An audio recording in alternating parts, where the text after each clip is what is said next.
Oh, oh, it's live. It is. Good morning. Good morning. I am Luciane Rocha, Assistant Professor of African and African Diaspora Studies at the Interdisciplinary Studies Department. This is my pleasure to be the co-chair along with Seneca Vaught of the 8th AADS Student Research and Community Engagement Conference. The title of this year's conference is Mask Off, Exposing Racism and Structural Violence in the Age of the Global Pandemic. This online conference aims to discuss structural violence, physical, cultural, symbolic, and gender that affects Black people in the United States and throughout the world. I would like to introduce you to Dr. Cecile Axelian, the chair of the Interdisciplinary Studies Department, who will provide the opening remarks. Cecile Axelian has a PhD in French studies from Tulane University, an MA in Francophone studies from the University of Louisiana, Lafayette, and a BA in French literature and civilization from Montclair State University. Her primary areas of interest include Haitian studies, gender studies, and film studies. She is the author of Rethinking Marriage in Francophone, African, and Caribbean Literatures. She also has co-edited and contributed to two collections of essays, Revolutionary Freedoms, History of Survival, Strength, and Imagination in Haiti, and Just Below South, Intercultural Performance in the Caribbean and U.S. South, and other several book chapters and articles. Good morning, Dr. Cecile Axelian. Good morning, Dr. Wochat. Thank you. Good morning, buenos dias, bonjour, bom dia, bonjour. Thank you to each and every one of you for being here today. I want to offer a special thank you to the co-chairs of this conference, Dr. Luciane Rocha and Dr. Seneca Vaught. I am thrilled to be participating in the 2021 KSU African and African Diaspora Studies Conference. I also want to extend a special thanks to Dr. Griselda Thomas, the coordinator of the African and African Diaspora Studies program, as well as the other AADS faculty and affiliates. Thank you for your mentoring, formal and informal, and for all the ways you nurture and challenge our students. Last but not least, I want to thank the students who will be presenting today, as well as the various instructors who continuously inspire our students through their teaching, service, and research. The pandemic has revealed the deep inequalities that exist in communities across the United States and around the world in terms of race, gender, class, religion, ability, to name but a few. The theme of the conference, Mask On/Off, exposing racism and structural violence in the age of global pandemic, is very fitting because it pushes us to think about the importance of masks in general, and specifically in the context of how many people hide behind masks to maintain their privilege and power. In many African cultures, masks are symbolic and play a significant role in everyday community life. For instance, masks are used during specific rituals or ceremonies. They can also be used to ensure a good harvest or to bring about peace during a period of war. Every mask can have a specific spiritual meaning based on the particular culture. For instance, the Dogon people of Mali has over 70 different types of masks based on whether a person is communicating with the ancestors, the spirits, or nature. On the one hand, masks can serve as a shield, but on the other, masks can be used as a gate to keep others from accessing certain spaces so as not to obtain some privileges and opportunities. Countless people of color around the globe, and specifically in the United States, continuously have to wear masks in order to survive in this, quote, imperialist, white supremacist, capitalist patriarchy, end of quote, to borrow scholar Bell Hooks terminology.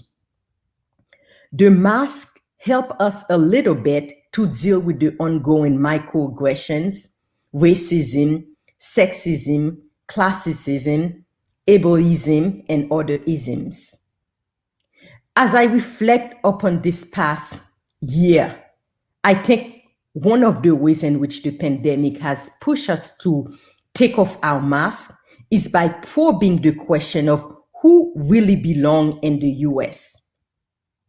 The pandemic has laid bare for the world to see the deep inequalities that exist in our communities when it comes to infrastructures, especially in the justice system, the healthcare system, and the education system. It has also shown us in black and white, I am choosing these terms very deliberately, how far we are from having a so-called quote-unquote post-racial society. Race and privilege continue to intertwine in a multitude of ways, and they serve as the fabric of the roots of inequity in this country. The pandemic also forces us to think about who is wearing the mask of silence to keep their privilege and power. Many of us who teach and research on issues of social equity were not at all surprised by the deep inequalities that the pandemic revealed. We are angry, sad, disappointed, and pained, but not surprised. The majority of people living in the US who are surprised have the privilege to live in a different United States than we do. If we want to work towards eradicating racism and systemic violence in order to create a beloved community where everyone belongs, we have to be willing to take off our mask and have open, uncomfortable, and honest dialogues. We should be uncomfortable because the past and current history of inequality and discrimination in the United States are haunting, painful, and troubled. However, we must remove the mask of fear and be willing to use the appropriate vocabulary to confront these systemic inequalities and injustices. We must not hide behind meaningless words and say, for instance, the incidents of the past year when referring to the brutal murders of Black and brown people that continue to take place in the US. Also, let us be clear. This violence has not only been in the past year, it has been taking place in the past 400 plus years. We must state the name of the victims and must tell the real story. They were unarmed Black and brown bodies killed mainly by white police officers whose primary goals were to defend white supremacy and white property. We must call the names of some of these women and men out loud. Corinne Gaines, Michelle Crusoe, Trayvon Martin, Breonna Taylor, Angelo Quinto, Vincent Belmonte, Marcellus Steinert, George Floyd, Tatiana Kokis Jefferson, Chinezi Okobi, Sandra Bland, Amo Aubrey. The list continues. We can literally spend the next couple of hours calling out names of women and men who have been murdered, and that time will not be enough. We must also name the victims, many of Asian descent, 6 women of Asian descent who were killed in our very backyard on March 16, 2021. Silence is violence. Do not hide behind the mask of silence. Rather, We must work towards the creation of sustainable change by being willing to take off our mask and work to build an inclusive, diverse, and equitable society. Through their research, our presenters invite all of us to take off our mask, to have critical dialogues, and to reflect upon what each of us are currently doing in our teaching, research, service, and administrative role to eradicate oppression and create social justice in all of our communities. Thank you.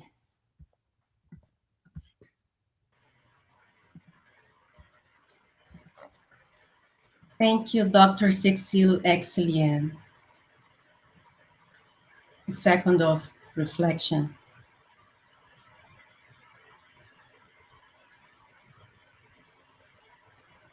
We can breathe.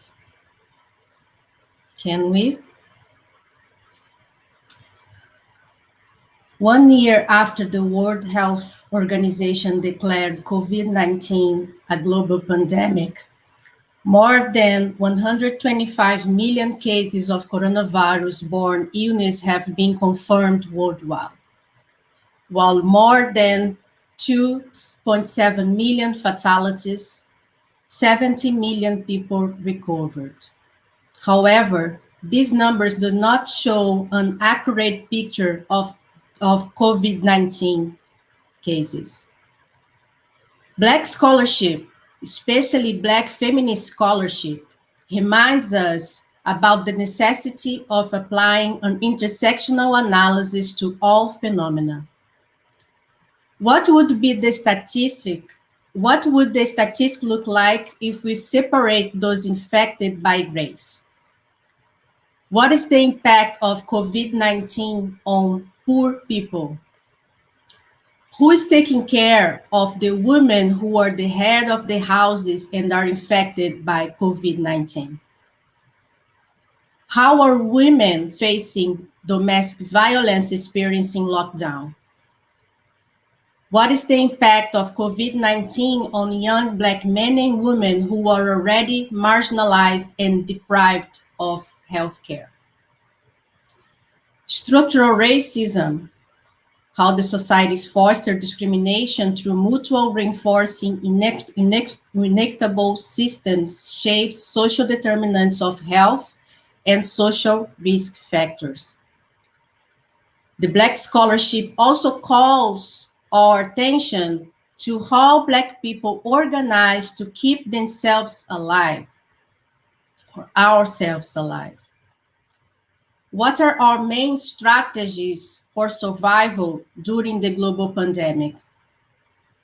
How to inform our communities about the risks of COVID-19? How to address anti-Blackness, which has as its primary expression the killing of young Black men and women during the pandemic. The Black Lives Matter movement became an international phenomenon in 2020. As protesters took to the streets in cities across the United States and in the aftermath of the police killing of George Floyd, Black man in Minneapolis, Minnesota, so did demonstrators in other countries, all with a similar message: Black Lives Matter. George Floyd's death unmasked how the police treat Black people in the US and in Rio de Janeiro, Brazil, London, UK, and Quebec, Canada, Dakar, Senegal, and in many other cities throughout the world.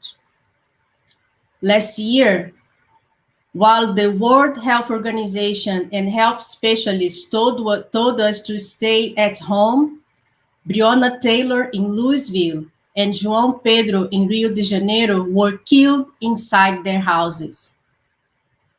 While we heard to go outside just for essentials, many fear going out jogging after media released the video of Ahmaud Arbery lynching. or enraged and took the streets after all we witnessed the 8 minutes and 46 seconds of George Floyd's lynching? What's the role of the witness?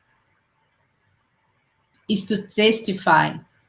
It is to demand justice.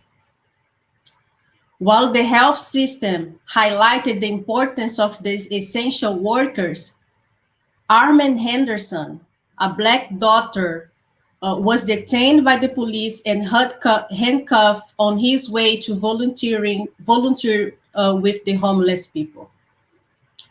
While we demanded for the capitalist states to provide stimulus check and secure people's jobs, Miguel Otávio Santana da Silva fell 9 floors after being left alone by his mother's employee, one of the many rich white Brazilians employing Black domestic workers. Rodrigo Cerqueira was delivering basic food baskets during an action to combat coronavirus in a community in Rio de Janeiro when he was deadly shot. While doctors told us to wear masks, Trump in the US and Bolsonaro in Brazil refused to wear them and said this was just a flu. Parem de nos matar. Stop killing us. Black Lives Matter. Our remarks this morning are not meant to provide answers, but to remind us that fear and rage are analytical and political tools. We hope we can open minds, hearts, and souls to have a great conversation today. We have a full day of panels and debates, and I will go over it now. What is mine? 1 second.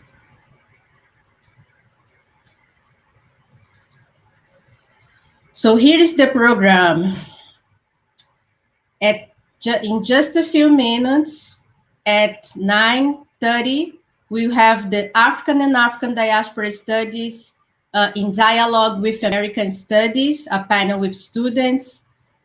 At 11 a.m., we have a roundtable called a Roundtable on Gender, Race, and Arts and Activism. At 12:30, we have the international plenary section entitled Diasporic Resistance, the Virus of Racism in Brazil, Haiti, and Senegal. At 2 p.m., we have the roundtable, The Masking and Unmasking of Violence Against Women and the LGBTQIA community in the Black Lives Matter moment. At 3:30, we have the panel Dual Pandemics, Reflection on Conducting Interdisciplinary Qualitative Research on Race in a Large Research Team During the COVID-19 Crisis. At 5 p.m., we have the panel KSU Student Organizations Roundtable, From Activism to Transformation. At 6 p.m., we have the panel College of the Arts Student Performance. And finally, at 7 p.m., we have the closing remarks and conference wrap-up. Please enjoy, share your ideas, and breathe. Thank you.